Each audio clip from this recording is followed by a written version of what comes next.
tardes y bienvenidos a este segundo bloque donde vamos a hablar un poco de novedades en electrofisiología. Vamos a ver algunos temas novedosos que han aparecido en estos últimos años y para ello cuento con algunos panelistas. Vamos a empezar aquí por mi izquierda, la doctora Mariana Gerchikov, que es jefa de la sección de arritmias y deportes en pediatría del Hospital Italiano. El doctor Juan Vergara, que es médico de la sección electrofisiología. El doctor Diego Pérez de Arenaza, que es médico de la sección de imágenes, es el jefe de la sección de imágenes de cardiología. Y el doctor Santiago Bustamante, que es también médico de la sección electrofisiología. Bueno, para comenzar, la idea es charlar de algunos temas y en la medida que ustedes quieran pueden ir haciendo preguntas que el panel se va a encargar de intentar responder. Lo primero que quería mencionar era un poco hablar de resincronización cardíaca. Como ustedes saben, la indicación clase 1 es para pacientes con bloqueo de rama izquierda, QRS mayor de 150, fracción de eyección menor del 35%, e insuficiencia cardíaca clase funcional 2 o mayor. El beneficio de la resincronización está dado por la disminución del retraso aurículo-ventricular, con lo que se logra una mejor sincronía entre el aurículo y el ventrículo, y la disminución de la disincronía ventricular, lo que logra una disminución de la regurgitación mitral, una contracción coordinada entre el segmento septal y el segmento lateral del ventrículo izquierdo, un aumento de la presión sistólica y una disminución de la presión de llenado. Hay varios trabajos que mostraron el beneficio de la resincronización en estos pacientes y acá vemos un metaanálisis que incluyó 14 trabajos, más de 4.500 pacientes. Todos eran pacientes con fracción de eyección menor al 30%, un QRS que iba entre 150 y 200 milisegundos, en clase funcional la mayoría 3 y 4, y lo que se observa es una mejoría significativa en varios puntos. En este caso vemos una disminución de la hospitalización por insuficiencia cardíaca con el uso del resincronizador, una disminución de un 37% y también una disminución de la mortalidad, en este caso del 22%. Los trabajos también mostraron una mejoría en la clase funcional, una mejoría en la fracción de eyección y una mejoría en la calidad de vida de estos pacientes. Sin embargo, estas terapias tienen algunas limitaciones. Una de ellas es poder localizar el electrodo que queremos para estimulación del ventrículo izquierdo en la zona posterolateral. Y a veces esto no se puede por la anatomía, porque tiene una necrosis en esa zona. Y sabemos que en algunas posiciones, por ejemplo en una posición apical, la estimulación desde esa zona puede ser deleteria y en lugar de lograr un beneficio, logramos un empeoramiento de la función ventricular. La presencia de escara en la zona de estimulación también es una limitante. Como dije, tiene que ser, lo ideal es una estimulación posterolateral, pero si tiene una necrosis en esa zona no se puede.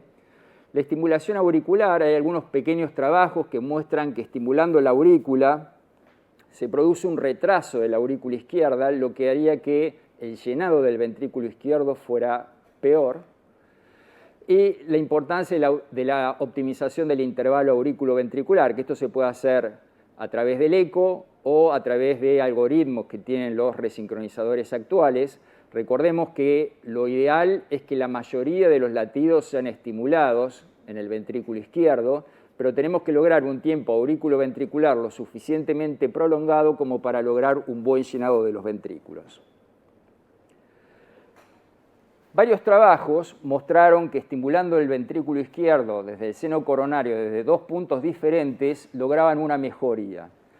Y entonces se diseñaron estos electrodos para la estimulación del seno coronario que son con múltiples polos, con lo cual se logra la estimulación desde diferentes vectores, da la posibilidad de más de 10 vectores de estimulación, y esto nos permite estimular en zonas perinecrosis, estimular en zonas con mejores umbrales, evitar la estimulación del frénico, pero no había trabajos que demostraran esto. Entonces se empezaron a hacer estudios Y acá vemos finalmente un metaanálisis donde reúne más de 30.000 pacientes y lo que se observa es una mejoría en varios puntos. Acá lo que se comparó fue pacientes que tenían un resincronizador convencional contra un resincronizador con catéter multipolo. Y lo que se observa es una disminución de la hospitalización por insuficiencia cardíaca, una disminución de la mortalidad total, una disminución de la mortalidad cardiovascular y un aumento de la fracción de eyección que en muchos casos llegó a más de 5 puntos. Otra forma de resolver el problema de la estimulación en estos pacientes es la estimulación isiana, pero en pocos minutos el doctor Helguera de la Cleveland Clinic nos va a dar una charla de eso, así que vamos a evitar hablar de este punto ahora. Entonces, aprovechando un poco que tenemos el panel de expertos, yo le quisiera preguntar a Diego Pérez de Arenaza, ¿qué estudios recomendaría para tratar de evaluar qué pacientes va a tener una buena respuesta a la resincronización cardíaca y qué paciente le parece que no es buen candidato para resincronización cardíaca? Nosotros, desde un punto de vista práctico, lo que usamos mucho es la resonancia para identificar aquellos pacientes que tienen una gran cantidad de fibrosis. Esos pacientes que tienen mucha fibrosis, necrosis transmurales, necrosis muy extensas, son pacientes que en general no mejoran, no responden bien a la resincronización. Es decir, utilizamos la fibrosis para identificar aquellos pacientes que el ventrículo ya está muy pasado, son pacientes que no van a mejorar y evitar utilizar una terapéutica que sabemos que no va a tener un beneficio. El escenario de identificar a qué paciente va a responder, bueno, desde la resonancia uno diría el paciente que no tiene fibrosis, tampoco sabemos que muchos pacientes que no tienen fibrosis no se resincronizan. Obviamente que no tener fibrosis aumenta la probabilidad de resincronización, pero digamos, no alcanza para identificar a todos los pacientes que se van a beneficiar. Desde la imagen también se sabe que combinar la información de la resonancia, localización de la escara y con ecocardiografía, la zona de mayor enlentecimiento de la disincronía, esa combinación en trabajos de investigación es donde más beneficio hay, combinando la información del eco de disincronía y la información de la escara de la resonancia. Nosotros, desde un punto de vista práctico, en algunos pacientes vamos a buscar la escara porque todavía falta información, nos basamos en la fracción de eyección, en el electrocardiograma y a veces buscamos en algunos pacientes alguna información adicional desde la imagen. Hay algunos trabajos un poco viejos quizás, pero que hablaban de un punto de corte de un 15% en el grado de fibrosis para decir que un paciente era buen o mal candidato para resincronización. ¿Vos qué opinás al respecto? ¿Cuál sería el punto de corte actual que uno diría, bueno, si el paciente tiene más de tanto porcentaje de escara, es un mal candidato? Sí, digamos, a mí me gusta más hablar más de que porcentaje. A ver, un porcentaje extremo es más de 30% de escara, es muy poco probable pero hay que ir muy arriba, más de 30, más de 40. Por debajo de 30 hay mucha variabilidad de los estudios. Es muy importante que en la zona de implante, todo lo que es lo inferior inferolateral, donde va a ir cerca del seno coronario, donde va el catéter, que esa zona esté libre de escara, porque sabemos que cuando hay escara, sobre todo si es transmural, digamos, la resincronización va a ser inefectiva. Entonces, más que hablar de un monto, digamos, que se ha trabajado en muchos trabajos, y cuando vos lees las diferentes series, los montos son distintos, es más importante hablar de transmuralidad, ubicación, que hablar de un monto fijo. Yo creo que el monto todavía no tenemos la respuesta. Okay.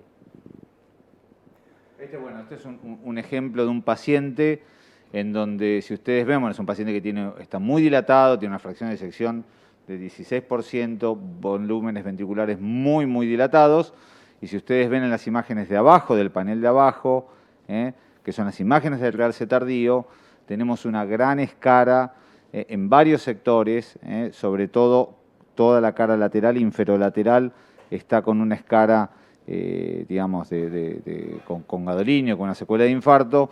Y estos pacientes son pacientes que no son buenos candidatos porque tienen mucha necrosis, ese ventrículo ya tiene un deterioro estructural muy grande y la posibilidad de mejorar es baja. Pero entonces este sería un paciente extremo, este tiene más de 30% de fibrosis, paciente que uno no lo piensa que no se va a beneficiar.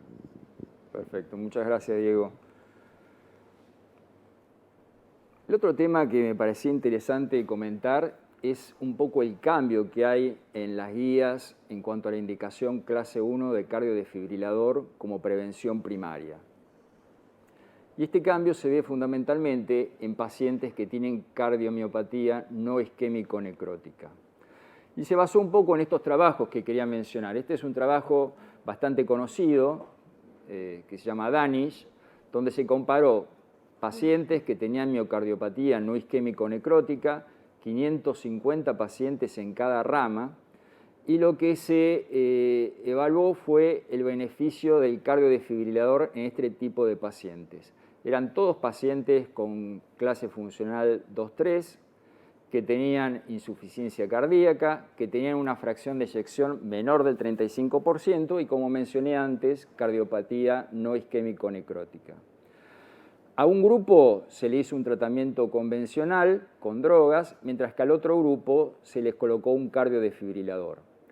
Ambos grupos podían tener en forma independiente un resincronizador. Y lo que se observó es que no había diferencia significativa en cuanto a mortalidad total, mortalidad cardiovascular, y sí había una diferencia significativa, lógicamente, a favor de los pacientes que tenían un cardiodefibrilador implantable. En base a este trabajo se hicieron posteriormente un metaanálisis, que ahora voy a mencionar. Una cosa interesante de este trabajo es que el único grupo que parecería beneficiarse con el cardiodefibrilador son aquellos pacientes menores de 60 años y con un grado de ProBNP no tan elevado, o sea, los que tenían menos grado de insuficiencia cardíaca. Posteriormente, como mencioné antes, se hizo un metaanálisis que incluyó casi 3.000 pacientes, y acá vemos que se compararon dos grupos. A un grupo, todos eran también pacientes con miocardiopatía no isquémico-necrótica, con fracción de eyección menor del 35%, en clase funcional 2 o mayor, y a los dos grupos se los dividió. A unos eran pacientes que tenían un desfibrilador, y el otro grupo eran los pacientes que tenían el tratamiento convencional. Y como vemos, en este caso, parecería que hubiera un beneficio en cuanto a la reducción de mortalidad en el grupo que tenían un desfibrilador.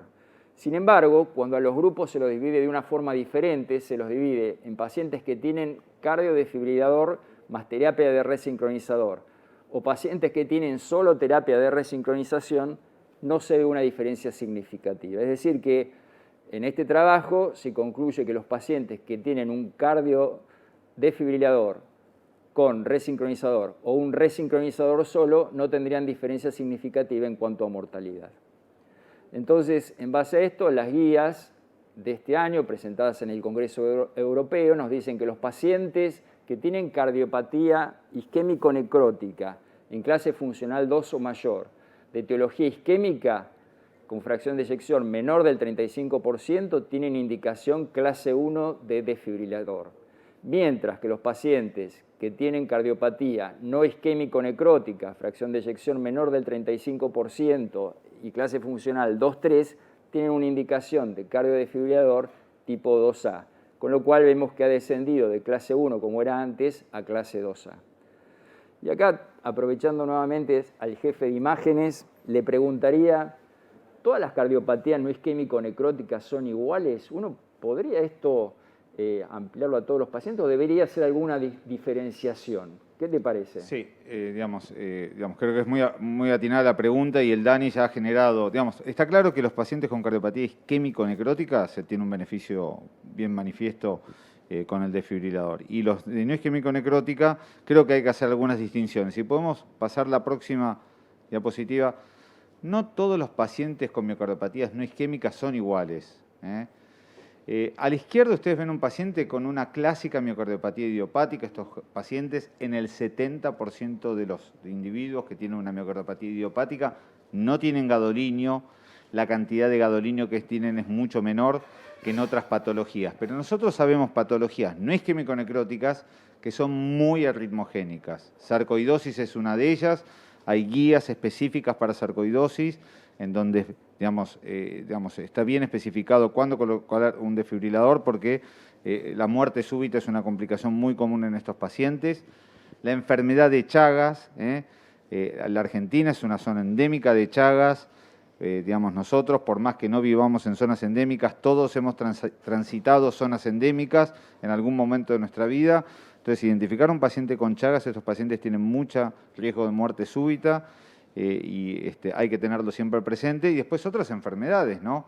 Que llevan a miocardiopatía, la hemocromatosis, una hemocromatosis, digamos, que es una enfermedad de acumulación de hierro, que también el mecanismo principal o uno de los mecanismos principales es insuficiencia cardíaca y muerte súbita.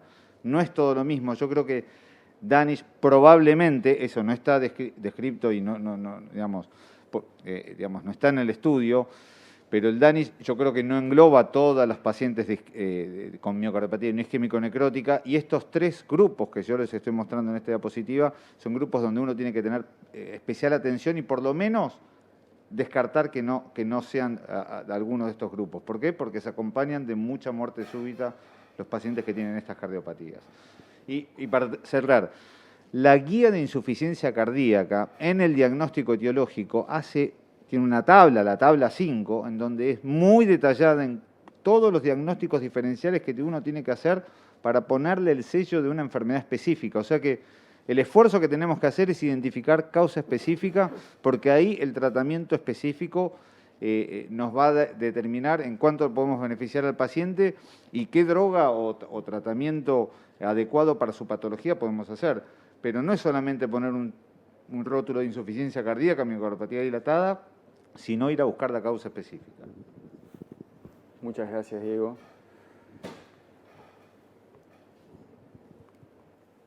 Sobre marcapasos, me pareció interesante mostrarles esto. Esto es un dispositivo que se empezó a utilizar en el 2016. Es un marcapasos que en ese dispositivo tan pequeño concentra el generador de impulsos más el catéter. O sea, uno implanta directamente el dispositivo y ahí está todo el sistema para el marcapaseo. ¿Qué ventajas tiene? Fundamentalmente evita complicaciones, por ejemplo, del acceso, cuando tiene una mala subclavia, evita el neumotórax, evita problemas del catéter, como puede ser una fractura del catéter o desplazamiento del catéter, que acá como no lo tenemos, obviamente no vamos a tener esa complicación. Evita algunas complicaciones relacionadas con el bolsillo del generador del marcapasos, como hematoma o infección. Acá le quería mostrar un video donde se muestra la simplicidad del implante. Básicamente se punza la vena femoral, se ingresa una cuerda que va hasta la vena cava superior.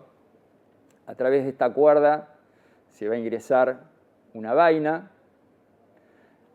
Esto es muy similar a lo que hacemos habitualmente para una punción transeptal. Y a través de la vaina se va a colocar un catéter que en la punta tiene el dispositivo de marcapasos.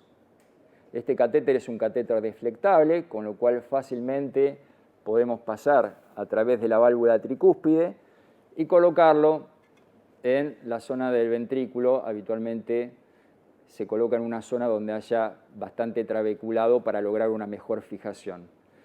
El catéter tiene un sistema para liberación.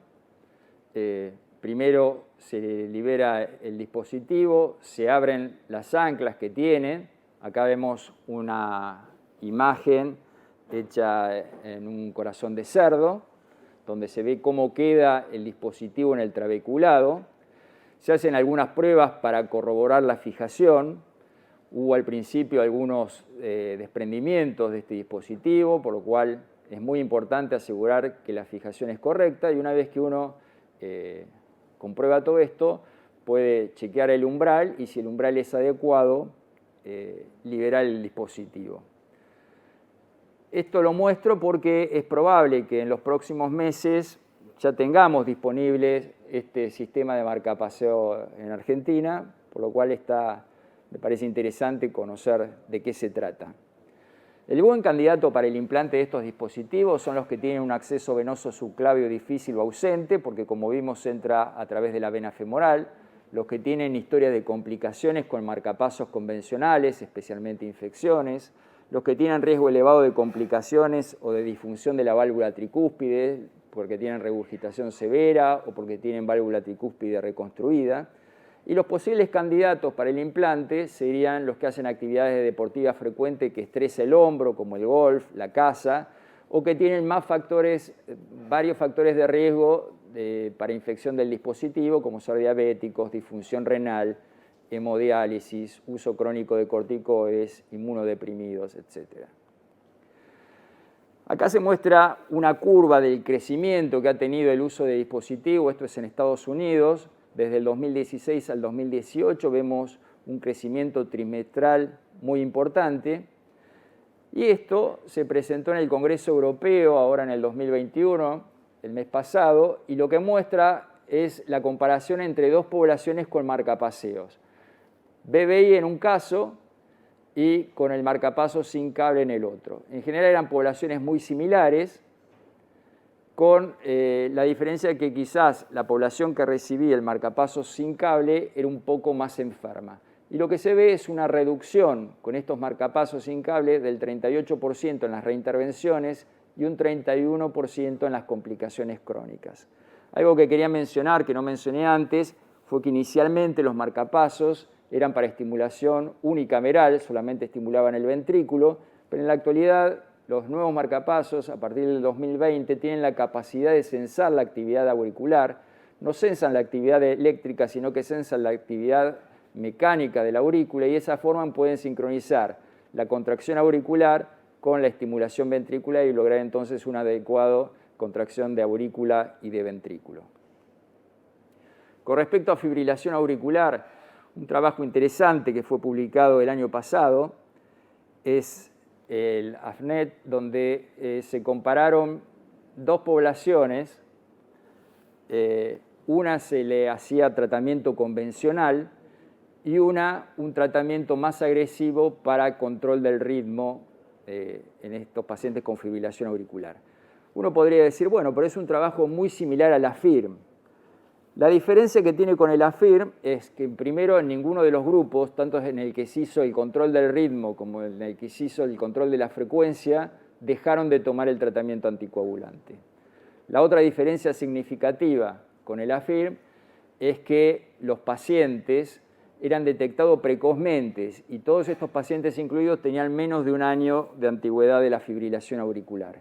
Y el otro tema que también lo diferencia del AFIRM es que una proporción más importante de los pacientes que iban a control del ritmo realizaron la ablación por radiofrecuencia. Como vemos acá, los pacientes eran un 38% FA primer episodio, un 36% FA paroxística y un 26% FA persistente. El punto final primario que se estudiaba era un punto final combinado de mortalidad, accidente cerebrovascular, hospitalizaciones por empeoramiento de la insuficiencia cardíaca o por angina de pecho. Y como vemos, hay una reducción de un 21% en el grupo que hace el tratamiento precoz de control del ritmo versus el tratamiento convencional en el punto final primario. Y también hay una reducción del 28% en mortalidad y del 35% en la tasa de accidente cerebrovascular. Con lo cual, a diferencia de la FIRM, acá se muestra un beneficio del tratamiento precoz de la fibrilación auricular con un tratamiento quizás más agresivo para el control del ritmo. Juan Manuel, ¿qué parámetros usás o qué paciente, qué te parece mejor como tratamiento inicial de la fibrilación auricular? Bueno, primero, antes que nada, hay que entender que la fibrilación auricular tiene un carácter progresivo. Siempre va a estar avanzando, enfermando cada vez más la aurícula y va a buscar de alguna manera la cronicidad, que puede ser de una manera más larga o en pocos años o en muchos años, pero siempre va a buscar la cronicidad. Por ahí el paciente ideal para empezar o para considerar la ablación como primera opción o de manera precoz es el paciente sano, el que está carente de comorbilidades, porque las comorbilidades, las enfermedades cardiovasculares, al mismo tiempo van a ser predictoras de recurrencia. Entonces, considerar la ablación como una estrategia precoz me parece lo más adecuado a la hora de plantear las opciones terapéuticas. Ya desde hace algunos años que se ha empezado a comparar los resultados de tratamiento farmacológico versus tratamiento invasivo y han ido demostrando una clara ventaja a favor del tratamiento invasivo, que a su vez también ha resultado ser muy efectivo y muy seguro como tratamiento de fibrilación auricular. Y esto de la ablación de la fibrilación auricular, pregunto a Santiago entonces, ¿pensás que se puede extrapolar a pacientes con insuficiencia cardíaca? ¿El beneficio sería similar, sería menor, sería mayor? Bueno, lo que se está viendo en estos últimos años es que el beneficio en los pacientes con insuficiencia cardíaca que se realizan ablación de fibrilación auricular es uno del subgrupo de pacientes que más se beneficia. En 2018 el estudio Castel demostró una reducción de riesgo de muerte por cualquier causa y de hospitalización por insuficiencia cardíaca del 40% en aquellos pacientes que se habían realizado ablación de fibrilación auricular en contraposición a los que realizaron tratamiento médico. Estos resultados también se vieron reflejados en el estudio Cabana, en el subgrupo de pacientes con insuficiencia cardíaca. Se vio un beneficio similar de reducción del punto final combinado de cercano a un 40%, por lo cual es una población en la cual uno sería más agresivo para conseguir lo que es el control de ritmo. Como explicó Juan Manuel, la estrategia de control de ritmo más eficiente y más eficaz que tenemos hoy en día es la ablación. Entonces, en insuficiencia cardíaca, capaz es una población donde uno es más exigente con el control de ritmo. Otra cosa que quería comentar es que cuando no se puede alcanzar el control de ritmo, hace poco salió un trabajo que presentaron también en este último Congreso Europeo, en el cual hacían una estrategia de ablación del nodo auriculoventricular y estimulación biventricular.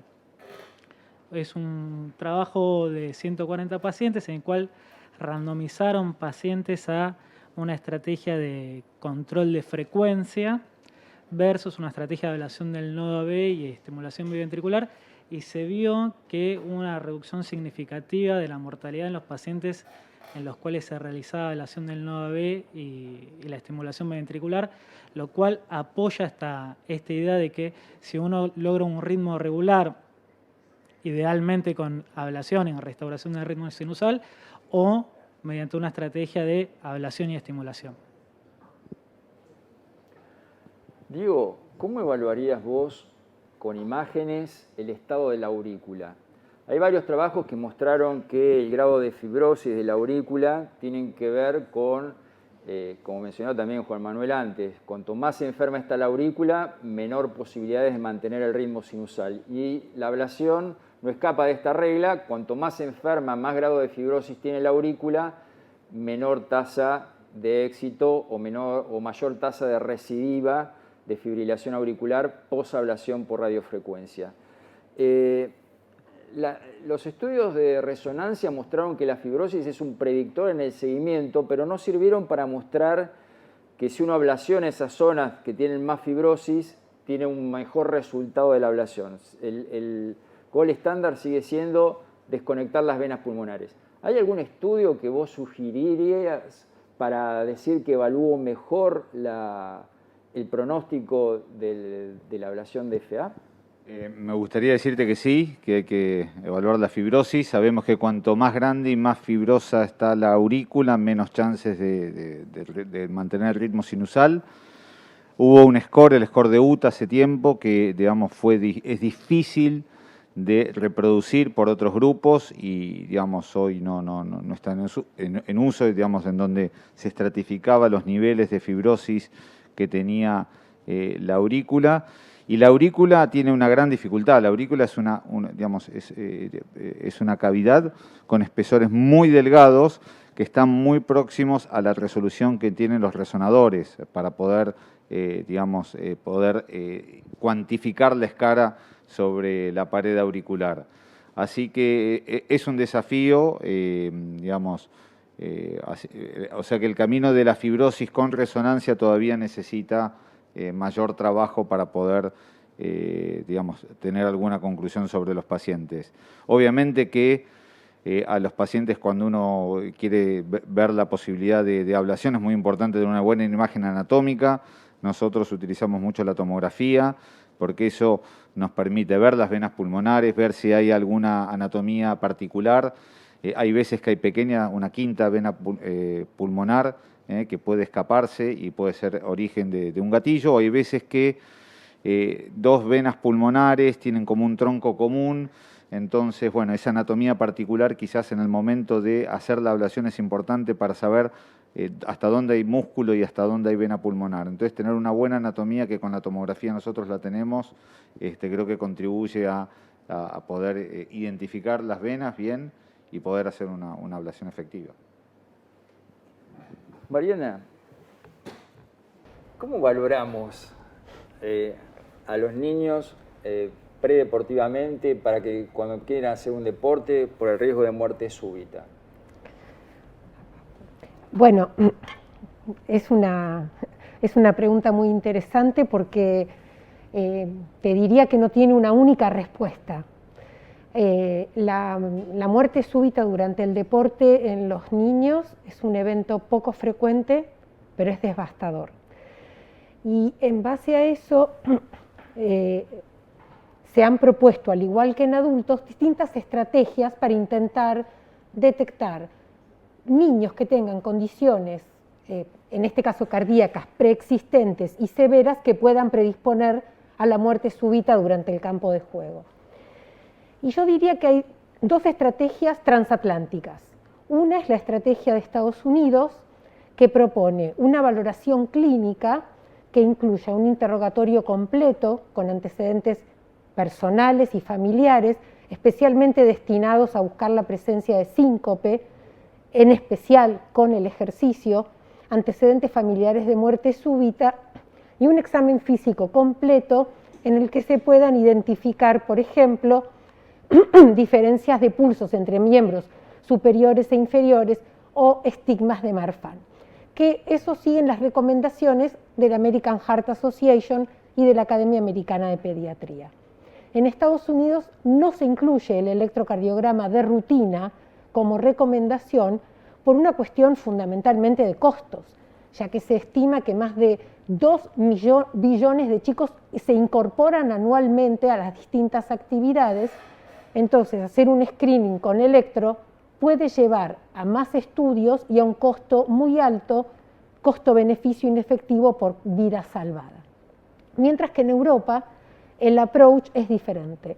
Se incluyen todos los parámetros clínicos y de valoración de la historia personal y familiar y un electrocardiograma siempre, basados por supuesto en la experiencia italiana del grupo de Corrado, que hace unos cuantos años demostró que incluir el electrocardiograma tenía una alta sensibilidad, especialmente para detectar miocardiopatía hipertrófica, y lograron bajar la muerte súbita en el esfuerzo vinculada al ejercicio por miocardiopatía hipertrófica. Porque en Europa los distintos países tienen distintas estrategias estatales y gubernamentales que cubren, digamos, esta estrategia de electrocardiograma predeportivo. Y sigue siendo un unfinished business, todavía no hay una estrategia única propuesta que sea la mejor, y bueno, cada una tiene sus pros y sus contras. Nosotros, acá en nuestro país, también, al igual que en Estados Unidos, tenemos una posición médica y también hay una posición que viene desde las distintas entidades deportivas, muchas de las cuales exigen muchos estudios complementarios destinados justamente a detectar condiciones cardíacas previas, preexistentes. Ok.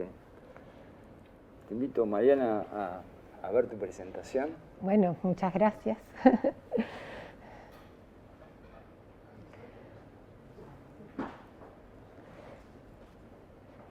le vamos a dar un enfoque, digamos, que tiene que ver un poquito con la actualidad con respecto a lo que en el mundo de la cardiología infantil estamos pensando con respecto a la muerte súbita vinculada con el ejercicio. Entonces, con esto pasamos para adelante. Ahí está. Bueno, me gustaría que describamos las principales causas que predisponen a la muerte súbita cardíaca durante el deporte y en qué medida los estudios genéticos pueden ayudarnos y aplicarlos al deporte. Bueno, más que nada empezar a definir muerte súbita cardíaca. Todos sabemos que se define como muerte súbita cardíaca cuando existe una cardiopatía congénita o adquirida potencialmente fatal que era conocida, o en la autopsia se identifica una probable causa cardíaca, o bien durante la autopsia no se logra identificar una causa de muerte extracardíaca y por lo tanto se sospecha una arritmia como causa de la muerte. La muerte súbita cardíaca en general depende del año y de dónde se hayan tomado las estadísticas, pero como decíamos al principio, afortunadamente en personas jóvenes es poco frecuente, sobre todo en el deporte, pero siempre es un evento devastador que nos deja a toda la comunidad en general, pero a la comunidad médica en particular, nos preguntamos qué podríamos haber hecho mejor para prevenirla. Este es un estudio muy grande que se hizo esta pregunta con 27 años de seguimiento y donde se determinó que en atletas jóvenes la mayoría de los que morían súbitamente tenían menos de 17 años y la mayoría eran hombres.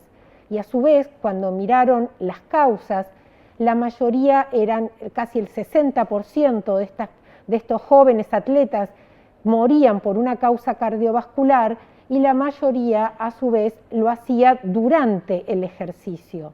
Y cuando estudiaron las causas encontraron la miocardiopatía hipertrófica, la anomalía de implante de las arterias coronarias, miocarditis y las miocardiopatías arritmogénicas como las principales causas de muerte vinculada al deporte. Pero como decíamos antes, un porcentaje no menor de estos pacientes, aproximadamente el 30%, no era posible identificar una causa, lo que se conoce como autopsia blanca o negativa, y entonces en las enfermedades arritmogénicas hereditarias, principalmente el síndrome de QT prolongado congénito y la taquicardia ventricular polimórfica catecolaminérgica, entraban como causas probables, de tal manera que cuando pensamos en la muerte súbita en niños vinculadas al deporte, casi el 60% está constituido por enfermedades arritmogénicas hereditarias,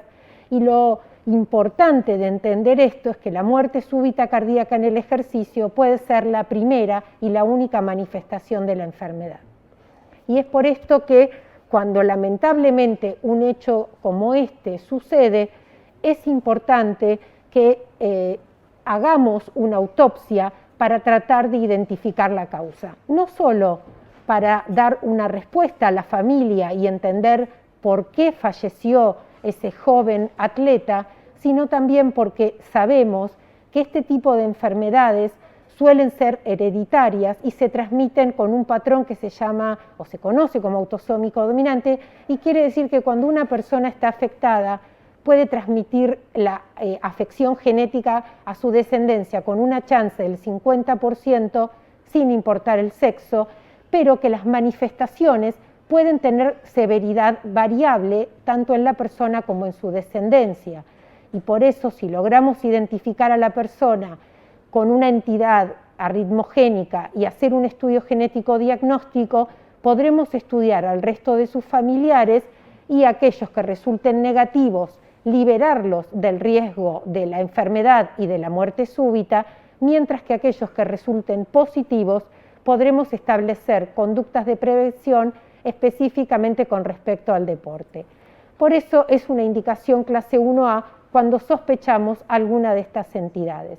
Como ustedes saben, el QT prolongado congénito es una entidad que se define por un score clínico, pero básicamente por el electrocardiograma, y es mucho más frecuente de lo que creíamos antes.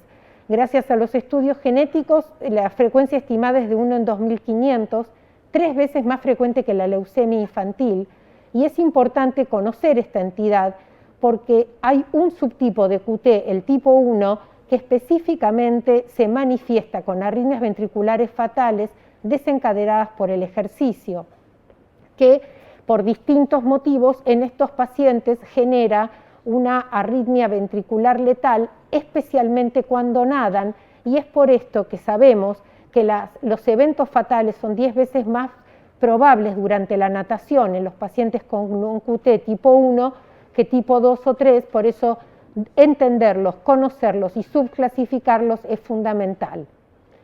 Vamos a pasar. Además, poder estudiar a su familia, ya que hasta un 33% de los familiares pueden tener electros normales. Otra arritmia importante que puede dar muerte súbita durante el ejercicio, aunque menos frecuente que el QT largo, es la taquicardia ventricular polimórfica catecolaminérgica. Se cree que hasta un 15% de los pacientes con muerte súbita durante el esfuerzo jóvenes pueden tener esta arritmia, y la muerte súbita puede ser el primer síntoma. Sin tratamiento, la mortalidad es elevada y es importante sospecharla en pacientes jóvenes con síncope durante el esfuerzo, porque es allí donde la taquicardia fatal se manifiesta. La miocardiopatía hipertrófica, como todos sabemos, es la miocardiopatía de origen genético más frecuente, y si bien en general la mortalidad es baja en la mayoría de los pacientes, hay mucho temor a los deportes que genera de parte de nuestra comunidad muchas veces restricción a los mismos, y es por eso que es importante hacer un estudio profundo, incluyendo un estudio genético, para intentar establecer una estratificación de riesgo correcta cuando se identifica esta entidad. En pediatría es importante, ya que hasta ahora creíamos que los niños con miocardiopatía hipertrófica tenían bajo riesgo de tener eventos cardíacos, y esto no es así. Entonces, poder estudiarlos y estratificar correctamente el riesgo es un desafío, ya que, como sabemos, las miocardiopatías no siempre son evidentes, y una fase oculta o temprana puede ser muy arritmogénica, y en el tiempo después el fenotipo se expresa o se extiende, particularmente en la miocardiopatía arritmogénica del ventrículo derecho, que es una de las causas más frecuentes de muerte súbita en el esfuerzo en Europa, y por eso sabemos que cuando un paciente tiene este diagnóstico no puede realizar deportes de alta competencia. Pero también el screening familiar nos está generando un pool de pacientes nuevos, que son los familiares de los pacientes con miocardiopatía arritmogénica, con estudio genético positivo, pero sin ningún signo o síntoma de la enfermedad. Y esta es un desafío para todos nosotros, que debemos compartir las decisiones con los pacientes. Y finalmente, como les decía, cuando a pesar de todos los esfuerzos una muerte súbita ocurre durante el esfuerzo, es muy importante que todos nosotros tengamos una conducta proactiva en términos de intentar hacer una autopsia con valoración cardíaca específica y tomar muestras de sangre y o tejido para poder hacer una autopsia molecular, como dijimos antes, no solo para identificar una probable miocardiopatía o arritmia de origen genético, y establecer la causa, sino también para poder estudiar a los familiares, ya que la autopsia molecular en el presente no solo incluye los genes vinculados a arritmias, sino también a miocardiopatías. Nosotros venimos trabajando desde el 2018 en un ambicioso estudio conjunto con el Hospital de Duke para detectar las bases genéticas y moleculares de muchos de estos pacientes, en consonancia con el llamado que ha hecho el HRS sobre nuestro compromiso con tratar de esclarecer la muerte súbita cardíaca vinculada y no vinculada al deporte, pero en este caso nos estamos refiriendo a eso. Finalmente, entonces, la muerte súbita durante el ejercicio en niños, por suerte, es poco frecuente, pero es devastadora. Las causas cardiovasculares son las más frecuentes, las enfermedades arritmogénicas hereditarias y las anomalías de implante coronario, también con las miocarditis, son las principales causas. Y cuando se detecta una enfermedad arritmogénica hereditaria, el sustrato genético parece estar fuertemente ligado al potencial arritmogénico, dado que las arritmias ventriculares severas pueden presentarse antes de que las alteraciones estructurales sean evidenciables. Por lo tanto, es importante tenerlo en cuenta para realizar el diagnóstico, también el diagnóstico diferencial con otras enfermedades, y detectar a los familiares asintomáticos para prevenir un evento devastador en los sobrevivientes. Muchas gracias. Bueno, muchas gracias, Mariana, muy clara tu presentación. Bueno, como dicen, el tiempo es tirano, ya nos quedamos sin tiempo para avanzar. En unos minutos más comienza la charla de Higuera sobre estimulación septal. Así que bueno, me despido agradeciendo al panel por sus presentaciones y agradeciendo a todos los participantes de este bloque. Muchas gracias.